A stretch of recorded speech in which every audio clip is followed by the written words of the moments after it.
Le journal de la ville, le premier magazine de l'information provinciale.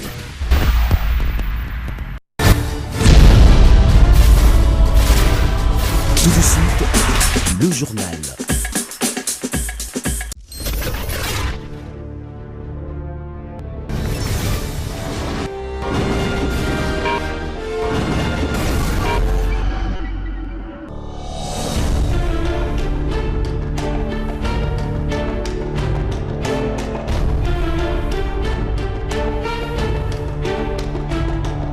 Bienvenue à tous à cette édition du Journal de la Ville. Madame, Monsieur, voici le sommaire. Maladie à virus Ebola, le cap de 1000 guéris est atteint. L'annonce a été faite ce vendredi 4 octobre par le comité multisectoriel de la riposte contre cette maladie. Le docteur Mouyembe a affirmé que la contamination est passée de 20 à 1 cas par jour. Entre-temps, le ministre allemand de la Santé est arrivé à Goma pour soutenir la riposte contre Ebola. 4 octobre, la République démocratique du Congo célèbre la journée nationale des aveugles et malvoyants. Cette date doit permettre la sensibilisation d'un grand nombre sur les conditions des personnes souffrant des difficultés visuelles et de ce qu'elles peuvent apporter pour faciliter tant soit peu leur situation. C'est tout pour les sommaires. Encore une fois, bienvenue dans ce journal. La pluie qui s'est abattue ce vendredi 4 octobre dans la ville-province de Kinshasa a laissé des dégâts dans plusieurs quartiers. C'est le cas de l'avenue Chaba à Ngiringiri où l'on a constaté des inondations difficiles pour la population de se déplacer. Les taxis et taxis-motos restent les seuls moyens les plus faciles alors que les conducteurs de ces engins plaident pour la réhabilitation de cette avenue longtemps délabrée. Parce que nzela yo kotsa mbongo ata moto bazoluka mbongo batamituko baoluka mbongo bango pena bakonzi balia peka mbongo awa bana bamituko utaka lufu elengela kaka ayi nzela yo fale bana melanga basopa mabanga ali bazuku do ba chepo to tapola malamu 19 ans chabe saka boye soki edie la boaki mabanga te.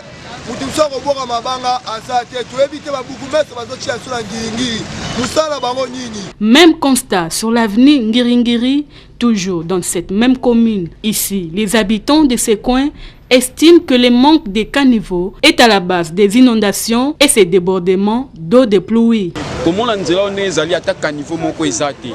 Une fois que vous les bêtes, vous avez une saison où vous avez le temps où vous avez poto même pour la saison où vous avez bien été. On te saigne na bakonzi ya mboka, baza na souci venir au sel ya la biso ba caniveau na ba venir surtout na ba grandes avenues ola ba sosa ba chaba ba gambela et ko sunga vena po ba poto ezala mai nyonso ezo panza na omoni poto ezana ba niveau donc bala tapena souci ana batia pena misolo po basala biso ne fiske ba caniveau banzile ezala bien. Elle est là. Bon, le bête, modèle à côté pour les amis. En français, après la pluie, c'est le beau temps. Mais les lots, après la pluie, le mauvais temps. Modèle à côté pour les amis. La population de Ngiringiri souhaite que l'opération Kin Bopeto du gouverneur de la ville soit aussi visible dans leur commune.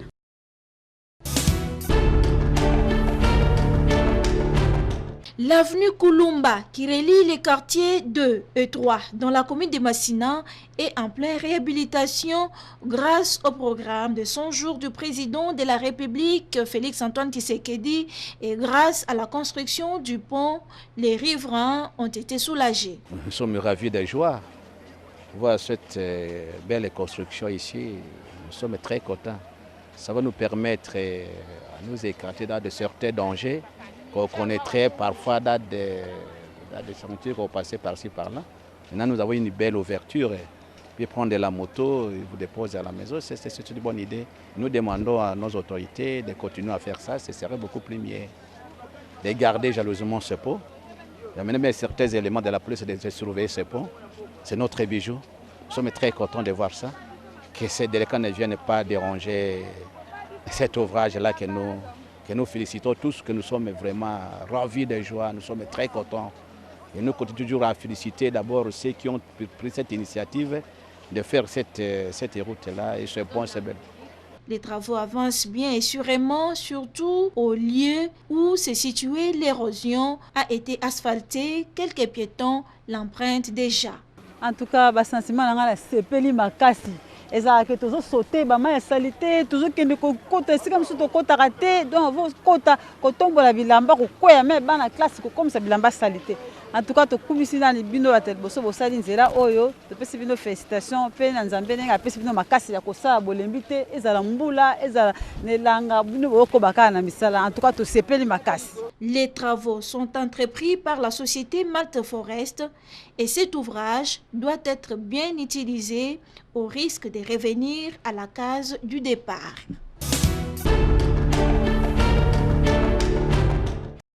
L'agenda du chef de l'État Félix Antoine Tshisekedi, toujours chargé. Après son voyage à New York, son agenda prévoit un voyage pour le Vatican ce samedi 5 octobre. Déplacement pour lequel le garant de la nation va assister à la création de Monseigneur Fridolin Ambongo, archevêque métropolitain de Kinshasa, comme 4e cardinal de la RDC après Malula, Etchou et Mosengo. Une cérémonie de grande envergure qui aura lieu durant une grande messe qui sera célébrée à la basilique Saint-Pierre de Rome en Italie en présence de plusieurs chefs d'État et des délégations. À cet événement, 13 cardinaux seront créés tel qu'annoncé par le pape François le 1er septembre dernier, dont l'archevêque Fridolin Ambongo. À cette occasion, Félix Tshisekedi s'y rendra afin de soutenir les concernés et sera accompagné d'une forte délégation des membres du gouvernement.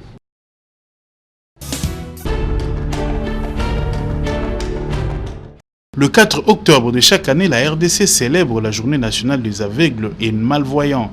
Cette journée est une occasion d'informer le grand public sur la condition actuelle des déficients visuels et l'aide qu'ils peuvent attendre de nombreuses associations. La condition de vie des aveugles et malvoyants reste cependant précaire au pays car étant dépendants, ils sont économiquement faibles par manque de structures appropriées. Ces derniers se livrent parfois à la mendicité le long des journées sur les grandes artères de la ville de Kinshasa en utilisant les services des enfants. Ils courent le risque d'être tamponnés par des véhicules, voire même des motos, jusqu'à occasionner leur décès comme des indigents.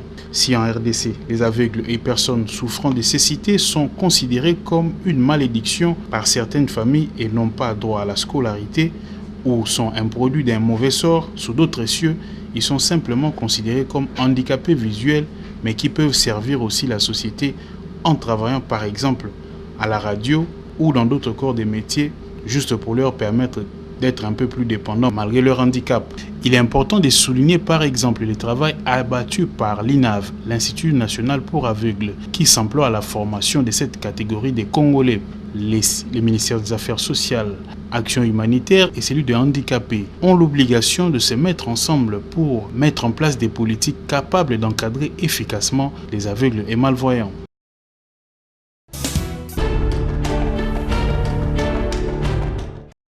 Avortement non sécurisé en République démocratique du Congo, une réflexion sur la mise en œuvre de l'article 14 du protocole de Maputo en RDC était organisée par la coalition des luttes contre les grossesses non désirées Titienge sous le haut patronage du ministère du Genre, Famille et Enfants au salon Congo Pullman Hotel le jeudi 3 octobre 2019. Au cours de cette journée, différents intervenants ont tour à tour exposé sur la campagne Résonance en RDC, j'ai dit non à l'avortement, déjà lancée à travers les médias en ligne, l'importance de la vulgarisation du protocole de Maputo et son appropriation par la population. La mise en œuvre de ces protocoles de Maputo est une question du gouvernement, a précisé le docteur Moïse Mbila, secrétaire exécutif de la coalition. Cette affaire, cette question de la mise en œuvre du protocole de Maputo, c'est une question du gouvernement. Et donc, nous, en tant que société civile, en tant que partenaire technique et financier, nous devons donc nous aligner pour soutenir le gouvernement dans sa politique qu'elle a souscrit ensemble avec les autres États de l'Afrique. Et la ministre du Genre, Famille et Enfants, Béatrice Lomeya. Le gouvernement de la République, nous avons ratifié, nous avons même déjà publié des protocoles dans les journaux officiels. Mais nous insistons à ce que la vulgarisation soit faite pour que les gens comprennent que le protocole ne s'arrête pas à l'article 14 qui parle de l'avortement sécurisé. Il y a toutes les dispositions qui sont et le protocole fixe dans quelles conditions la femme peut recourir à cet avortement sécurisé, notamment en cas de viol, en cas de d'inceste, en cas où la vie de la mère ou du fœtus est mise en danger, en tout cas, le protocole sécurisé. Et pour avoir sensibilisé la population sur les biens fondés du protocole de Maputo, des journalistes et différentes structures ont été mis par la coalition.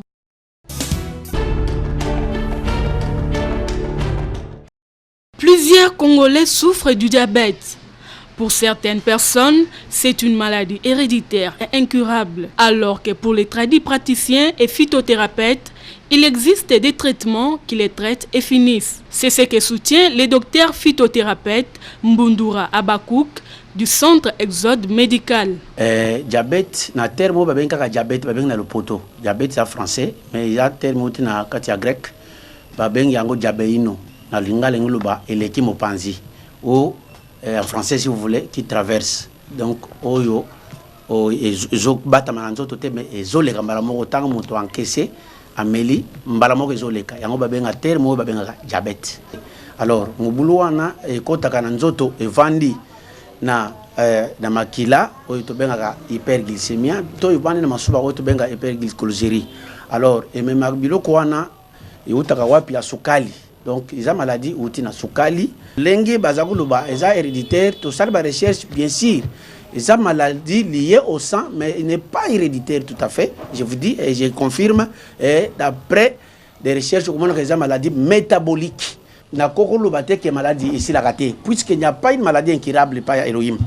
Il évoque ici les signes et les symptômes du diabète ainsi que les modes de prévention.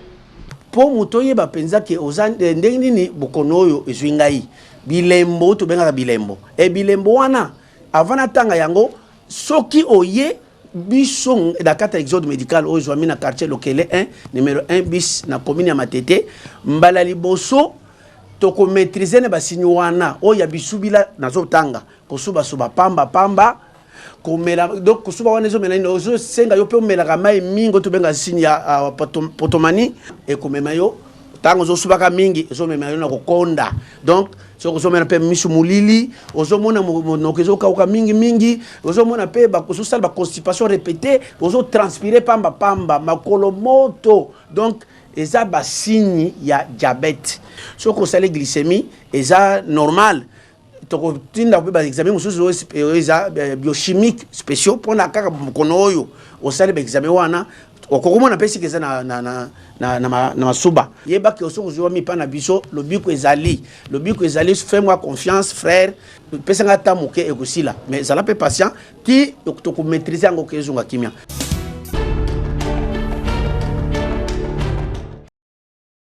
Raffermir les liens entre la RDC et la France, c'est l'objectif de tout le monde. C'est dans cette optique que le général Elvis Nawej Palanga, commandant de la Légion nationale de l'intervention, a reçu son homologue français, le général Aubert Bonneau, directeur de la sécurité diplomatique et de la défense au sein du ministère de l'Europe et des Affaires étrangères, le mercredi 2 octobre, au siège de cette institution dans la commune de Kassavubu. Les deux personnalités ont eu un entretien à huis clos, question de renforcer les relations et acquérir plus d'expérience.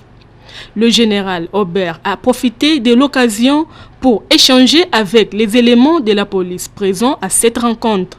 Ces derniers s'est dit content de la façon dont il a été accueilli et de la manière dont la police congolaise fonctionne. Le général Elvis Nawej a remis un présent à son hôte comme cadeau en signe de fraternité.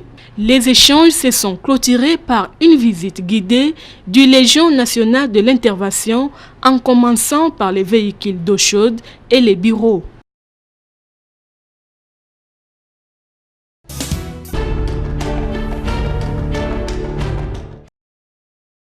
Institution d'excellence, l'Institut supérieur des techniques médicales, Révérend Bokunloa, continue à faire ses preuves dans les milieux universitaires congolais, en offrant au pays des cadres bien formés, gradués comme licenciés.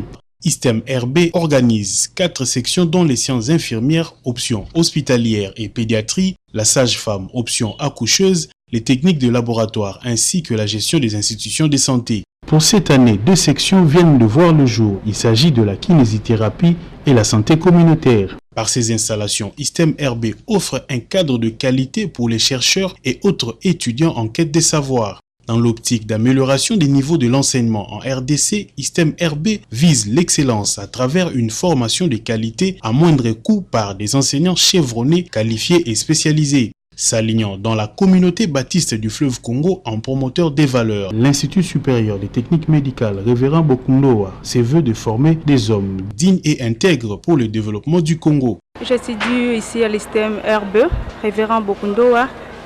Je suis ici parce qu'il y a de très bonnes qualités des études. Il y a l'autre, vraiment c'est l'excellence. Nous sommes vraiment très à l'aise ici à l'ISTEM RB. Ici à l'ISTEM RB, tellement que nous prenons l'excellence et la production de meilleure qualité pour notre pays, nous venons de lancer ou d'ouvrir 2 sections, la kinésithérapie et la santé communautaire. Donc désormais, à l'ISTEM RB, celui qui veut s'inscrire pour la santé communautaire peut venir parce que nous ouvrons déjà les portes pour cela.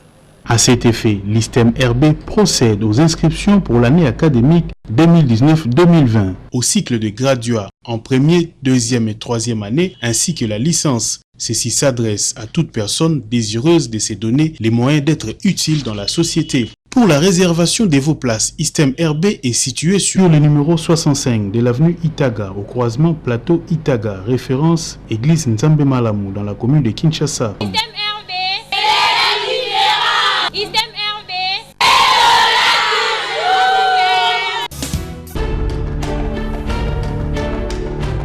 Communiqué de presse à l'intention de groupes de journaliers ayant prêté à la SNEL SA. Après la signature des protocoles d'accord avec les différents groupes de journaliers, dont liste 6 jointes, SNEL SA a prévu d'organiser au mois d'octobre 2019 de tests d'embauche de 10 journaliers suivant leur profil et en tenant compte de besoins en personnel de l'entreprise. Pour ce faire, elle demande aux représentants de chaque groupe de prendre contact avec le département de ressources humaines à partir du mercredi 2 octobre 2019 jusqu'au lundi 7 octobre 2019 pour des dispositions pratiques et relatives. Fait à Kinshasa, le 1er octobre 2019, la direction générale.